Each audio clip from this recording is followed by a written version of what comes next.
এই টাকাগুলো দিয়ে আপনারা নিজেরা কিছু করার চেষ্টা করবেন। বিরামপুর পৌরসভায় অবস্থানরত বসবাসরত বিভিন্ন পর্যায়ে আমার মা বোনেরা এবং মুরব্বীগণ, আসসালামু আলাইকুম,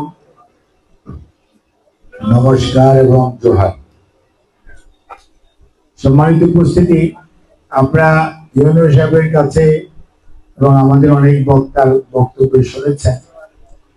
আমরা সবসময় আমরা যে কথাটি বলি আর কি, সেটি হচ্ছে এই, আমরা ভোটের আগে আপনাদেরকে বলতাম আপনারা আমাদেরকে আপনাদের পাশে থাকার সুযোগ দেন, ধানের শীষকে আপনাদের পাশে থাকার সুযোগ দেন, তাহলে ইনশাল্লাহ আমরা আপনাদের পাশে থাকব। আপনারা আল্লাহর কাছে শুকরিয়া, আপনারা আমাদেরকে আপনাদের মূল্যবান ভোট দিয়ে আপনাদের সেবা করার সুযোগ দিয়েছেন এবং দিচ্ছেন।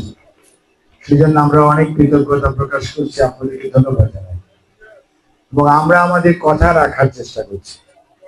গত 6 মাস কয়েকদিন মাত্র বয়স, এই সময়ের মাঝেই আমরা বেশ কয়েকবার বিরামপুর উপজেলা, বিরামপুর পৌরসভার বিভিন্ন মানুষের প্রয়োজনে তাদের পাশে দাঁড়ানোর জন্য আমাদের দলের নেতা কর্মীরা চেষ্টা করছে এবং বর্তমান সরকার আপনাদের কাছে আমরা যে ওয়াদা করেছিলাম যে আমাদেরকে যদি দায়িত্ব দেন তাহলে আমরা আপনাদের পাশে থেকে আপনাদের সেবা করতে চাই।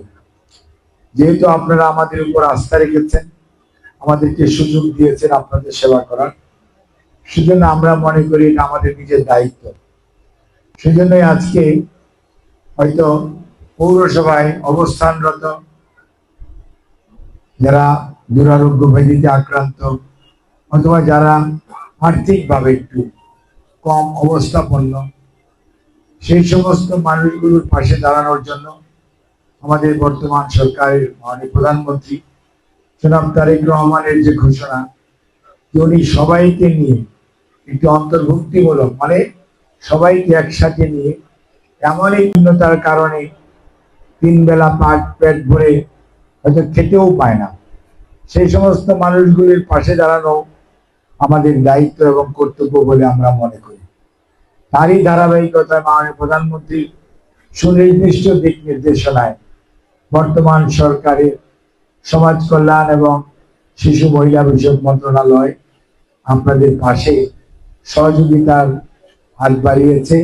আমরা চাই আপনারা এই যে সহযোগিতা, এটাকে আপনারা দান হিসাবে গ্রহণ না করে এই টাকাগুলো দিয়ে আপনারা নিজেরা কিছু করার চেষ্টা করবে। যেমন হাঁস মুরগি কিনে প্রতিপালন করা যায়, সবজি বাড়ির আশেপাশের জায়গার মধ্যে বিভিন্ন সবজির বাগান গাছ লাগানো যায়, সেখান থেকে কিছু সবজি হলে সেটা নিজেও খাওয়া যায়, বিক্রিও করা যায়।